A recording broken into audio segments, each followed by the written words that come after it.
이제 계시록이 오늘 하면 한 서너 시간, 한 세 번, 한 서너 번 정도 하면 끝이 날 것 같습니다. 오늘은 계시록 주제가 또 제목이 뭐죠? 천년 왕국입니다. 천년 왕국. 근데 여러분 성경에는 천년 왕국이라는 표현이 없어요. 이것은 그냥 설교자들이나 또 학자들이 이 대목을 설명하기 위해서 제목을 붙인 것뿐이지 현실적으로 성경에서 천년 왕국이라는 표현을 쓴 대목이 일절 없습니다.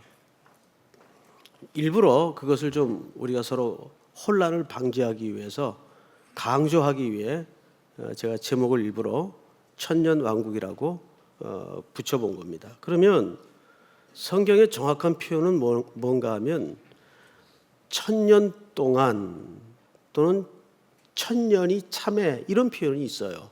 몇 군데 한번 볼까요? 20장 또 내가 봄에 천사가 무저갱의 열쇠와 큰 사슬을 그의 손에 가지고 하늘로부터 내려와서 용을 잡으니 곧 옛뱀이요 마귀요 사탄이라 잡아서 얼마 동안이죠? 천년 동안 이렇게 돼 있어요. 또 3절을 보시면 무저갱에 던져 넣어 잠그고 그 위에 임봉하여 천년이 어떻게 하도록 차도록. 4절에도 보면 천년 동안, 또 5절에도 보면 천년이 차기까지, 6절에도 천년 동안, 7절에도 천년이 참해. 자, 이런 걸로 봐서 성경에는 어디에도 천년 왕국이라는 표현을 일절 쓰지 않습니다. 이런 이제 천년이라는 숫자 때문에 그 천년 동안 우리가 그리스도와 함께 왕노릇 한다라는 의미 때문에 천년 왕국 하는 거예요. 그래서 오늘은 이런 좀 미세한 오해에 대해서 좀 제대로 바로잡고 그것이 진짜 의도하는 바가 무엇인가를 좀 헤아려 나가도록 하겠습니다. 자, 우선 20장 1절 또 내가 봄에 천사가 무저갱의 열쇠와 큰 쇠사슬을 그의 손에 가지고 하늘로부터 내려와요. 가운데 거를 생략하고 꼬리하고 머리만 잡으면 천사가 내려와요. 그렇죠? 천사는 떨어지질 않죠. 내려와요.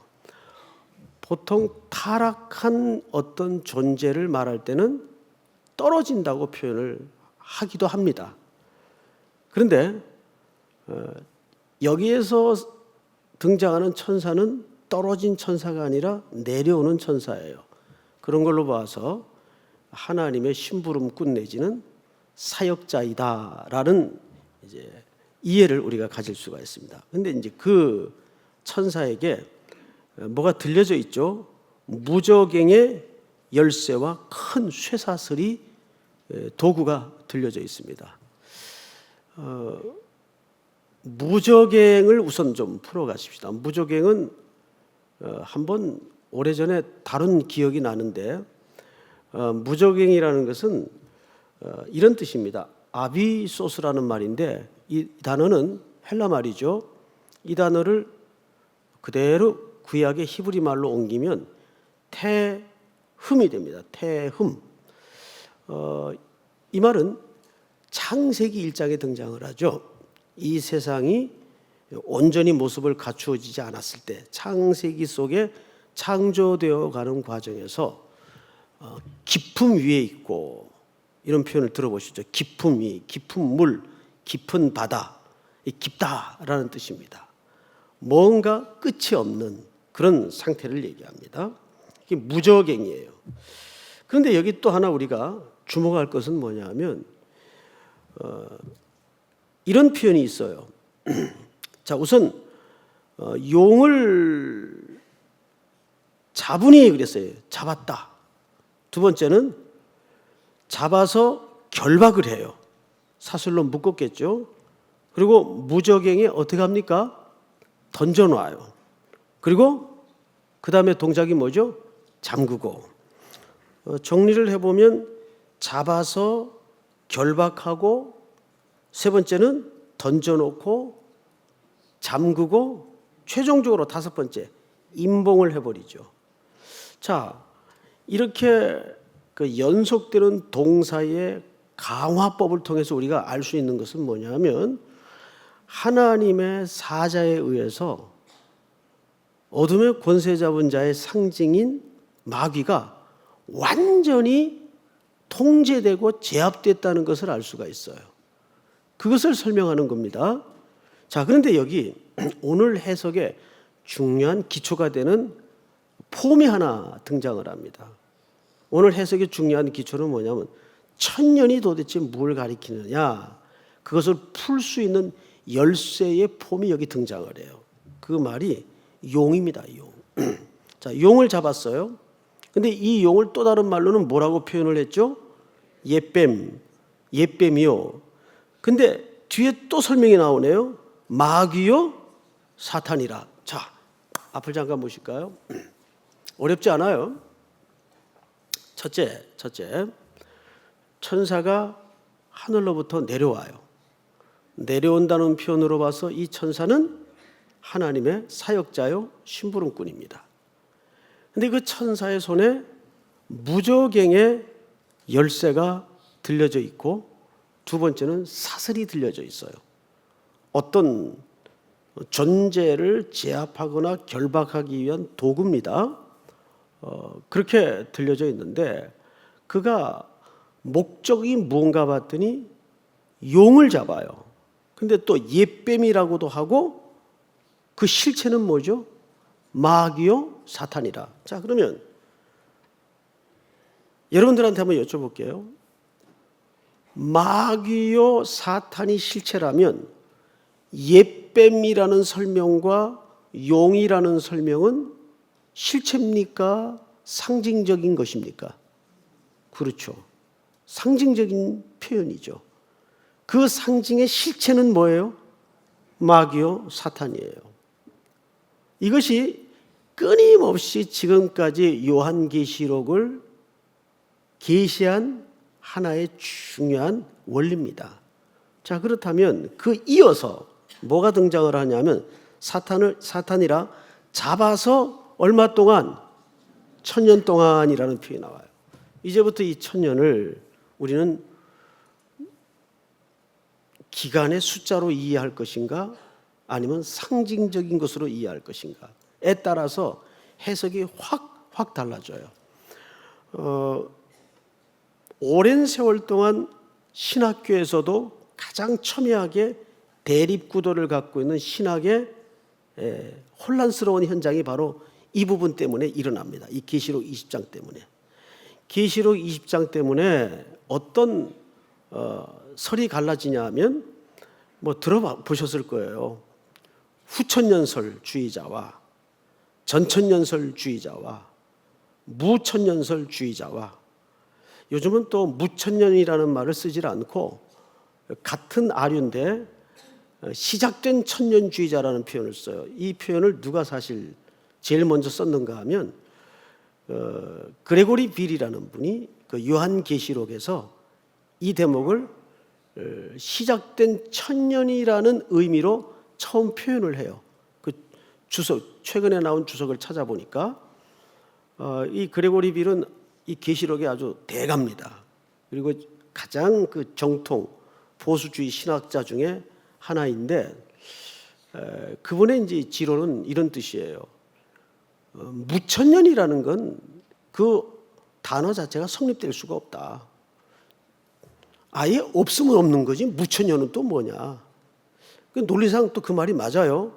그래서 이분은 이 무천년의 의미를 이론은 같은데 표현하기를 시작된 천년주의자, 뭐 이런 새로운 용어를 만들어서 그의 주석에 써놓기도 했습니다. 근데 이제 우리 진영에서는 보통 무천년주의자라는 표현을 썼어요. 자, 그러면 우리는 어느 해석을 취해야 옳을까? 그러면 이제 이 설교를 듣고 있는 여러분 입장에서는 아니면 선택하기에 앞서서 뭐가 뭔지를 알아야지 선택을 하지. 그래서 간단하게, 이게 이제 좀 까다롭습니다. 간단하게 후천년설은 뭐고 전천년설은 뭐고 또 제3의 입장인 무천년설은 뭐냐. 여기에 또 세대주의자가 이해하는 천년설이 또 다르고 굉장히 복잡해요. 세분화시키면 한 6가지, 7가지 설이 있어요. 근데 그거를 축약해서 우리는 죄송합니다. 3가지 정도로 이제 이해를 갖고 있죠. 첫 번째, 전천년설이라는 것은 뭐냐 하면 재림이 가장 중요한 기준입니다. 예수님이 재림하셨어요. 그리고 나서 천년 소위 왕국이 시작된다는 겁니다. 이게 전천년설주의자의 이론이에요. 그러니까 재림이 먼저 있는 겁니까? 천년 왕국이 먼저 있는 겁니까? 이거를 전천년주의자라 그래요. 반대로 후천년설입니다. 후천년설은 천년이 지나다가 그 천년이 차면 예수님이 재림하신다는 설이에요. 재림이 앞에 있습니까? 뒤에 있습니까? 뒤에 있는 거예요. 이걸 후천년주의자라 그래요. 그러면 무천년설은 어떤 걸 무천년설이라 그러느냐? 저는 무천년주의자입니다. 정확하게. 그리고 성경의 종합적인 해석을 고려해 봐도 무천년주의가 맞아요. 저는 그렇게 성경을 이해하고 있습니다. 무천년은 이 천년의 기간을 상징으로 보는 거죠. 그 이유가 있습니다. 방금도 요한계시록의 모든 용례가 항상 실체와 뭐가 동시에 등장을 했죠? 상징과 예표가 먼저 등장을 했어요. 예를 들어서 제가 성경에 이 천년의 용례에 대해서 쭉 좀 아까 찾아봤는데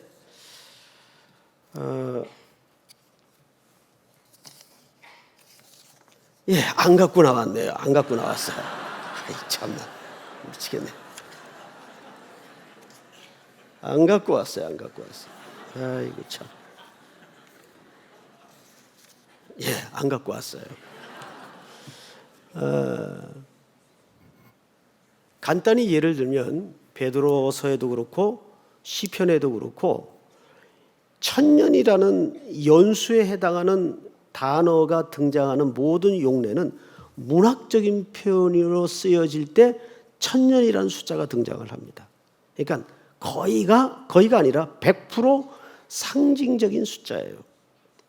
그래서 저도 이 천년을 실질적인 기간으로 보는 것이 아니라 상징적인 기간으로 보는 거죠. 이 기간은 그레고리 빌의 해석처럼 이미 시작된 천년이에요. 그리고 이제 주님이 오시겠죠. 자, 그런 이제 기본으로 우리는 오늘 본문을 좀 볼 필요가 있는데, 우선 2절을 볼까요? 그 하늘에서 내려온 천사가 용을 잡았어요. 근데 이 용이 옛뱀이라고도 하죠. 이 표현은 계시록에 자주 등장했던 표현입니다. 근데 그 실체는 마귀요 사탄이라 이렇게 되어 있습니다.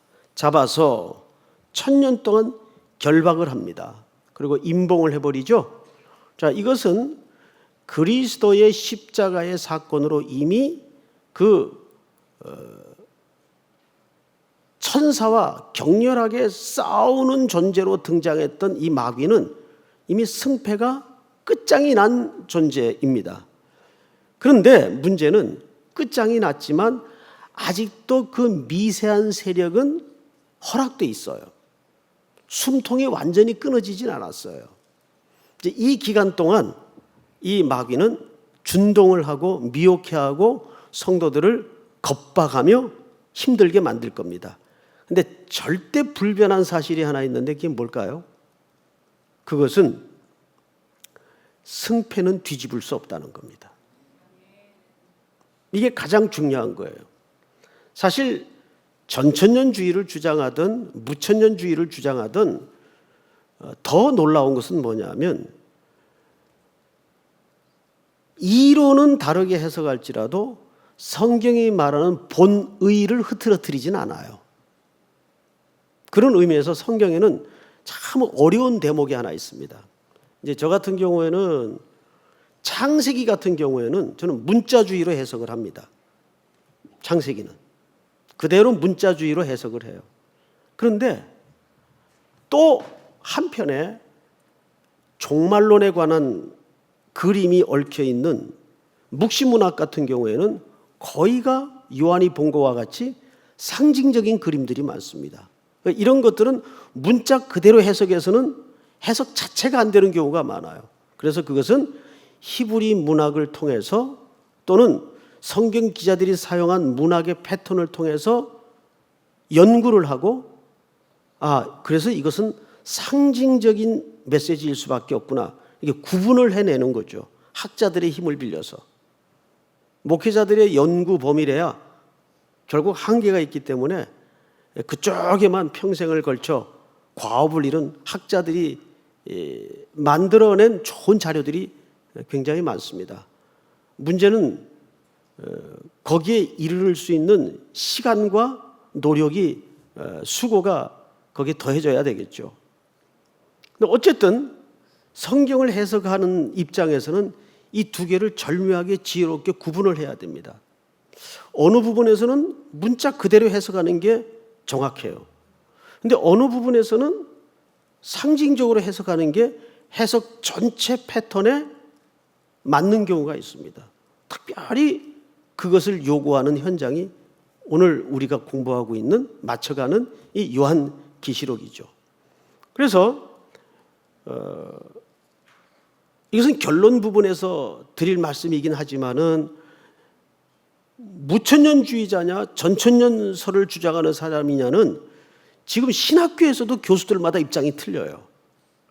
그래서 결국 학생들도 교수들의 입장을 고려해서 줄을 서는 입장이 아니라 자기들이 목회 현장에서 목회를 해나가면서 성도들에게 어떤 이론이 신앙에 유익을 주겠는가에 관점을 맞춰야 되겠죠. 그러나 저는 그거에 앞서서 종합적으로 이 성경을 바르게 해석하는 입장은 이것이 상징적인 숫자로 보아야 맞다라는 것을 결론 내릴 수밖에 없습니다. 그러니까 이 이론에 대해서는 저는 한 번도 입장을 바꾸거나 흔들려 본 적은 없습니다. 그러니까 천년은 뭘로 봐야 된다? 상징적인 숫자로 봐야 된다. 그 말입니다. 자, 그러면 이제 성경을 또 보십시다. 3절을 볼까요? 무저갱에 던져넣어. 그러니까 여기서 말하는 무저갱은 앞서 설명한 대로 아비소스라는 말은 사실상 장소적 개념이 아니고 상태적 개념이라는 겁니다.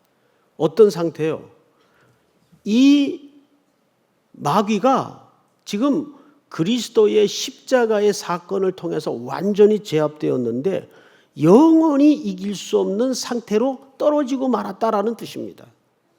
그것을 이렇게 표현을 한 거예요. 그러니까 무저갱은 궁금하다. 거기가 어딜까? 이런 쓸데없는 고민을 하지 마세요. 마귀가 떨어져 있는 어떤 상태라는 거예요. 우리 말 습관 가운데도 그런 표현을 얼마든지 가능하게 쓸 수가 있어요. 넌 죽었어. 그러면 생물학적인 죽음을 말하는 게 아니잖아. 넌 이제 죽었어. 그럼 넌 이제 어떤 상태로 떨어졌어. 그 얘기를 얘기하는 거 아니겠어요? 근데 그런 식으로 무저갱이라는 의미는 결박해서 잡아서 던져놓고 잠그고 임봉했다. 더 이상은 그리스도의 제압에 의해서 이제는 빠져나갈 수 없는 어떤 완벽한 상태로 던져졌다라는 의미예요. 그걸 여기서는 무저갱이라고 표현을 했습니다. 자, 4절을 볼까요? 3절 맞아 보십시다. 무저갱에 던져 넣어 잠그고 그 위에 임봉하여 천년이 차도록 다시는 만국을 미워하지 못하게 하였는데 그 후에는 반드시 잠깐 놓이리라. 자, 이게 이제 문제예요. 왜 완전히 제압당했는데 왜 잠깐 놓일까? 그 놓인 남아있는 힘의 여력으로 교회를 계속 겁박하고 어지럽게 하고 성도들을 공격해 만들고 힘들게 하는 상황이 벌어진단 말이죠. 아까도 말씀을 드렸지만 그러나 그런 위협과 공격이 뭘 뒤집지 못한다고요? 승패를 뒤집지 못한다고요. 이미 십자가에서는 승리가 끝났습니다.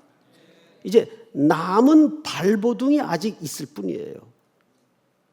그 이야기를 이렇게 표시를 한 거예요. 자, 4절에서 어떤 설명이 이어지는가를 잘 보십시다. 또 내가 보좌들을 보니 거기에 앉은 자들이 있어 심판하는 권세를 받았더라. 또 내가 보니 예수를 증언함과 하나님의 말씀 때문에 목배임을 당한 자들의 영혼들과 또 짐승과 그의 우상에게 경배하지 아니하고 그들의 이마와 손의 그 표를 받지 아니한 자들이 살아서 그리스도와 더불어 왕노릇 하는데 얼마 동안입니까? 1000년 동안 왕노릇 하리로다. 자, 그럼 이 이야기는 그렇다면 우리가 죽고 나서 예수님 오시고 나서 벌어지는 일이 아니라 1000년 동안이 상징적인 숫자라고 보았을 때 이 왕노릇은 언제 벌어지는 일입니까? 예? 지금 벌어지는 일 아니에요. 지금. 근데 문제는 우리가 왕노릇을 못하고 산다는 데 문제가 있어요. 볼까요? 우리 베드로 후서 2장을 한번 열어보십시다. 앞으로 좀 넘기십시오.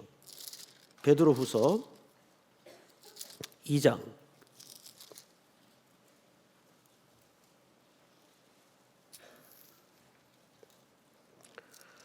베드로 전서입니다. 죄송합니다. 베드로 전서 2장.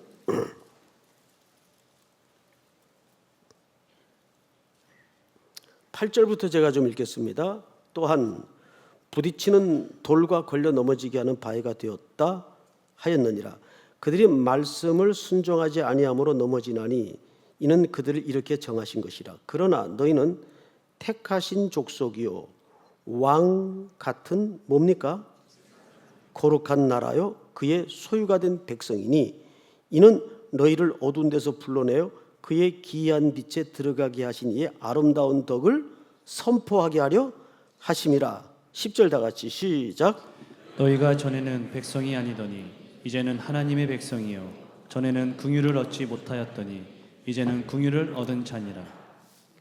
여러분, 지금 베드로 사도가 설명한 이 내용은 죽은 다음에 벌어질 일을 설명한 겁니까? 현대의 고난 속에서 믿음으로 삶을 붙들고 있는 성도들을 향한 이야기입니까? 고난 속에서 믿음으로 삶을 붙들고 있는 성도들을 향한 이야기예요. 그런데 거기에 표현해 보니까 택하신 족속이요 왕 같은 제사장들이요 거룩한 나라요 그의 소유된 백성이니 이것은 어두운 데서 너희를 불러내어 그분의 아름다운 덕을 선전하게 하려 하심이라. 그러면 이 왕노릇은 어디서 언제 벌어지는 겁니까? 지금 벌어지는 거예요.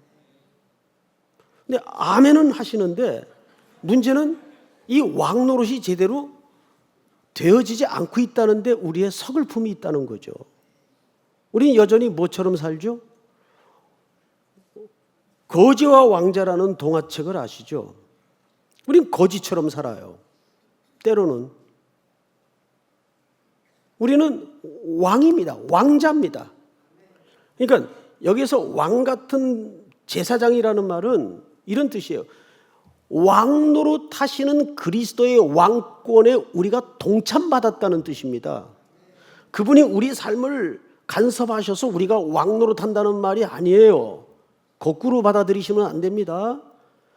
그 그리스도의 왕으로 통치하시는 그 통치의 경영에 우리가 동일하게 왕노릇으로 부름받았다는 뜻입니다. 이걸 이해하십니까? 그러니까 아무리 상황이 힘들고 곤고하고 어려울지라도 우리 영화에서 흔히 듣는 대사 있잖아요. 내 돈이 없지 가오가 없냐? 기억나세요? 이게 무슨 영화더라? 예? 그런 대사는 탁탁 걸려요. 여러분들이 돈이 없지 뭐가 없어요?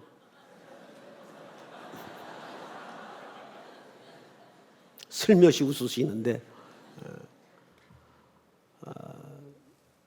왕노릇은 꼭 이 땅의 물리적인 실제를 붙들고 있다고 왕노릇 하는 게 아니에요.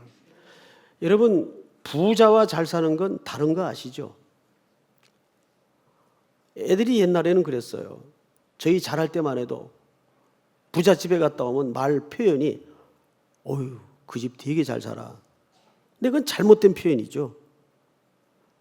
부자일 수는 있어요. 근데 잘 사는 거하고는 틀려요. 부자래도 잘 못 사는 사람들 어마어마하게 많습니다. 그런데 부자가 아니래도 잘 사는 사람들이 있어요. 그 사람이 누굴까요? 왕노릇하며 사는 사람들이에요. 그리스도의 이 땅의 경영에 신실하게 지혜롭게 동참하여 그 이론으로 살아가는 사람들이에요. 요한복음 1장에 놀라운 얘기가 하나 감춰져 있죠. 영접하는 자, 곧 그 이름을 믿는 자들에게는 하나님의 자녀가 되는 뭘 줬어요? 권세를 주셨으니 이는 혈통으로나 육정으로나 사람의 뜻으로 나지 아니하고 오직 하나님께로 난 자들이니라. 믿으십니까? 그자만이 왕노릇 할 수 있는 겁니다. 이 왕노릇은 저 머나먼 어떤 사후의 이야기가 결코 아니에요. 그래서 항상 강조하는 바와 같이 계시록은 먼 미래에 일어날 어떤 종말의 그림을 미리 땡겨보는 책이 아니고 오늘이라는 현실에 얼마나 우리가 치열하게 경주할 수 있는가, 어떻게 경주해야 되는가를 신실하게 담아낸 책이 계시록입니다. 믿습니까? 왕노릇은 지금 하는 거예요. 이 한 주간 하는 거예요. 투표하세요. 투표하세요.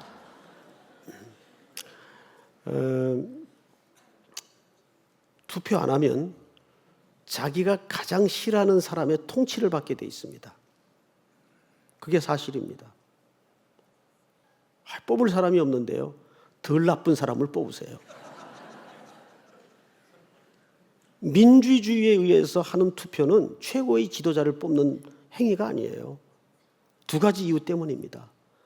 덜 나쁜 지도자를 뽑고 나아가서 그 지도자가 아닐 때에는 끌어내릴 수 있는 게 민주주의입니다.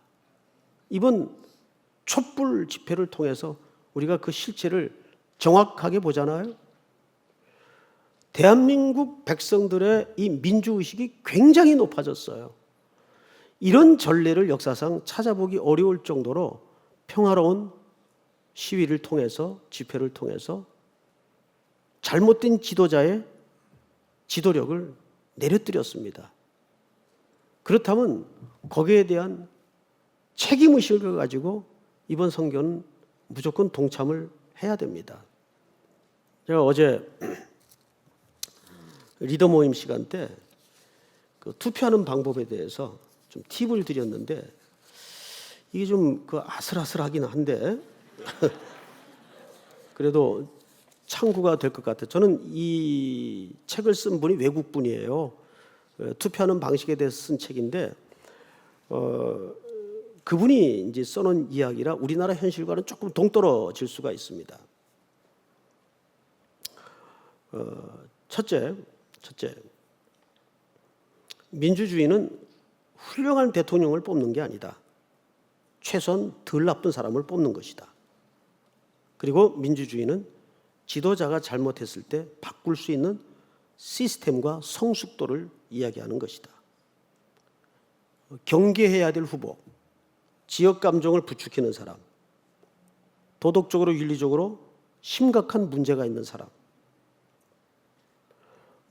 나라의 지도자니까 우리가 성인군자를 뽑는 건 아닐지라도 기본적인 상식선에서 윤리성과 도덕성은 가지고 있어야 됩니다. 맞죠? 그 다음에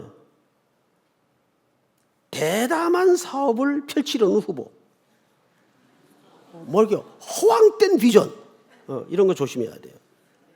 그 다음에 진짜 조심해야 될 것, 우리 기독교인들이 빠질 수 있는 함정인데, 한 국가를 종교나 신념의 공동체로 만들려는 후보, 이거 위험합니다. 여기서 나치가 나오는 거예요. 여기에서 일제가 등장을 하는 겁니다. 그래서 꼭 나는 크리스찬이니까 기독교인의 후보를 뽑아야 된다. 아주 안 좋은 생각입니다. 다행히 이번에는 정통 기독교인의 후보는 없는 것 같아요. 없죠? 제가 알고 있는 한 없는 것 같아요. 천주교는 한두 분 계시는가 모르겠습니다. 그러니까 한 국가를 신념 공동체로, 그 과거에 미국 대통령 중에 조지 부시라는 분이 계셨어요.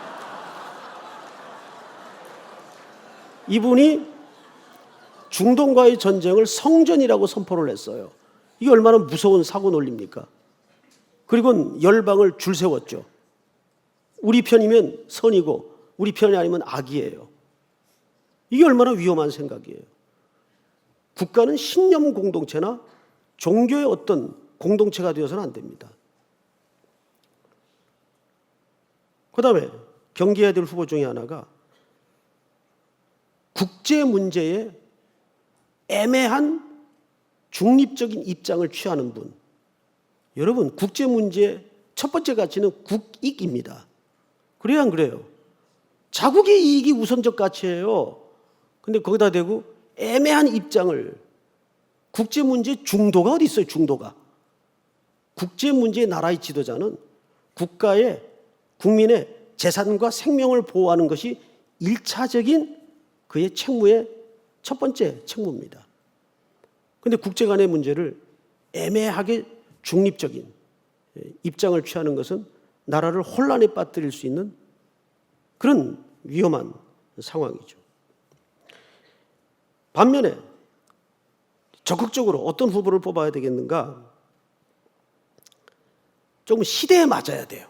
시대에 너무 뒤떨어진, 말하자면 커먼 센스가 없는 분들 문제죠. 그다음에 제일 우리나라 지도자들 중에 결여되어 있는 사항인데, 역사를 통해서 배우려는 지도자가 좀 나왔으면 좋겠어요. 역사 인식이 없어요. 내 기간 한번 해먹으면 그만이지, 전부 이런 식의 통치행위가 이루어지니까 많은 어지러움과 문제가 발생을 합니다.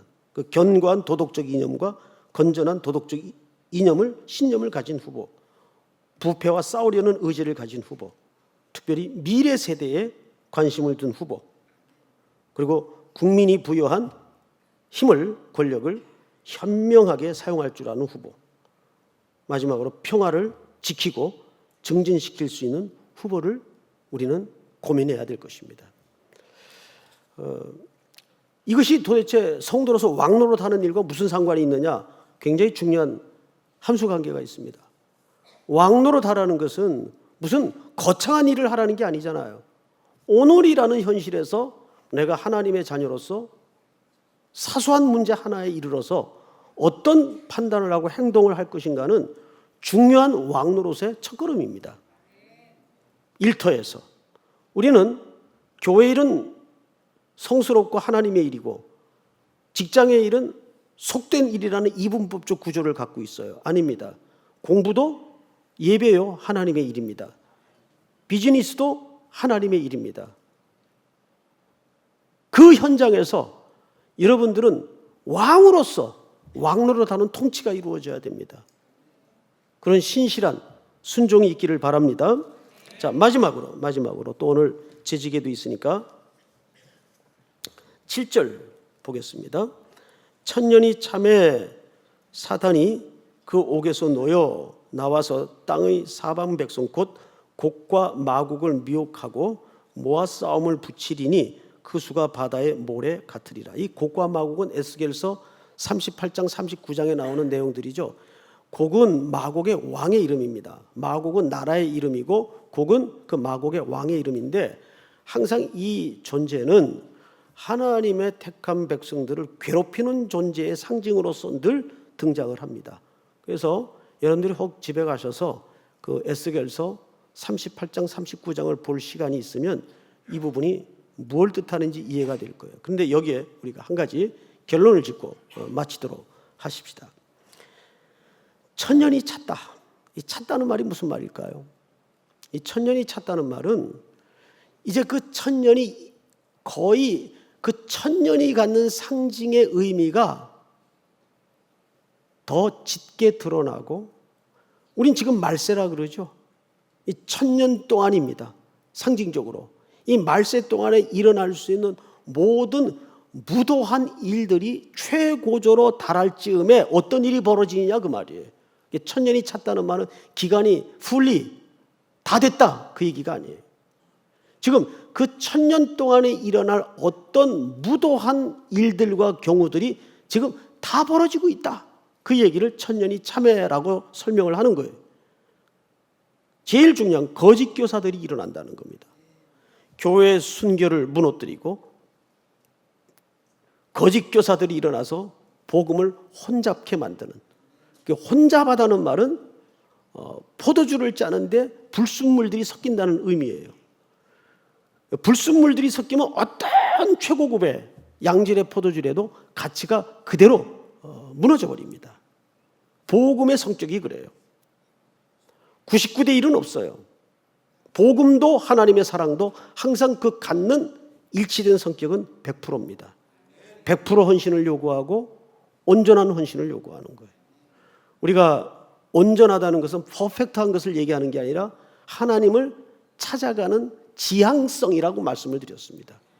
오늘 넘어지지만, 내가 또 부족하지만 다시 일어나서 그분의 은혜에 기대고 그분의 사랑을 찾아 길 떠나는 나그네의 삶이 뭡니까? 온전하게 만들어져가는 길입니다. 자, 우리 10절을 다 같이 읽고 마치도록 하십시다. 10절 다 같이 시작. 또 그들을 미혹하는 마귀가 불과 유황못에 던져지니 거기는 그 짐승과 거짓 선지자도 있어 세세토록 밤낮 괴로움을 받으리라. 아멘. 이것이 그들이 갖게 될 최종적 그림이에요. 이제 다음 시간에는 그 유명한 백보자 심판의 내용을 이제 20장을 마치면서 다룰 겁니다. 우리 자리에서 다 일어나십시다. 일어나셔서 마라나타 우리 찬양하죠.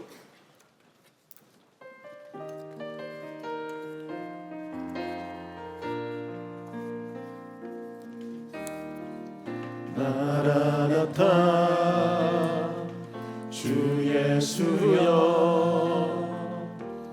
어서 오시옵소서. 땅의 모든 끝 모든 족속 주를 찬송하게 하소서.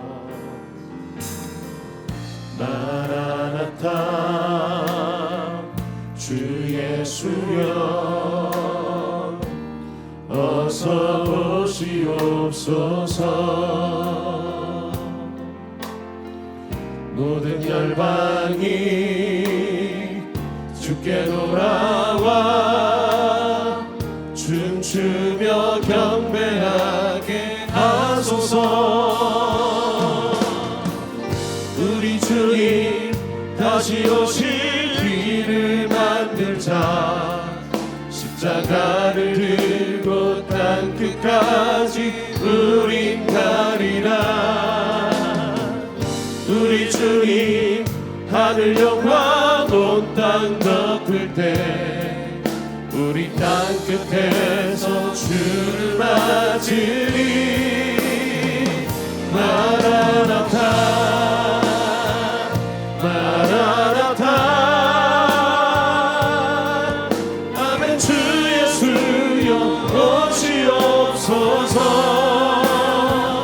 마라나타 마라나타 아멘. 주 예수여 오시옵소서. 우리 주님 다시 오실 길을 만들자. 우리 주님 다시 오실 길을 만들자. 십자가를 들고 땅 끝까지 누린 가리라. 우리 주님 하늘 영광 온 땅 덮을 때 우리 땅 끝에서 주를 맞으리. 마라나타 마라나타 아멘. 주 예수여 오시옵소서. 마라나타 마라나타 아멘. 주 예수여 오시옵소서. 아멘. 주 예수여 우리 다시 한번 오른손을 들고 마라나타 마라나타 아멘. 주 예수여 마라나타 아멘. 주 예수여 오시옵소서. 마라나타 마라나타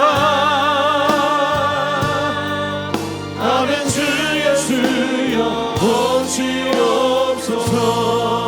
오시옵소서. 우리 헤어지기 전 저문을 나서기 전 우리 두 가지만 집중적으로 기도했으면 좋겠습니다. 오늘 종일 이곳에서 드렸던 예배 속에 들려진 말씀 앞에 한 주간 순종하게 하시고 이제 한 주 앞으로 다가온 썸데이 미래의 우리죠. 그들이 그리스도의 품 안으로 돌아오는 귀로의 행렬을 기적을 보게 하여 주시옵소서. 수고하는 이들을 위해서도 기도해 주시고 두 번째는 이제 화요일 이 나라의 새로운 지도자를 선출하는 날입니다. 대한민국 헌법 제1조에 대한민국의 주권은 국민에게 있다고 말합니다. 여러분들이 이 땅의 주인입니다. 그리고 왕노릇하는 하나님의 자녀들입니다. 다시 한번 이번 선거를 통해서 나라가 새로워지고 다시 한번 이 땅의 모든 악습들이 적폐들이 청산되는 기적을 보게 하여 주시옵소서. 우리 한번 주여 부른 다음에 이 두 가지로 기도합니다. 주여 하나님 은혜를 감사합니다. 내가 태어나 자란 이 대한민국 아버지께서 긍휼히 여겨주시오.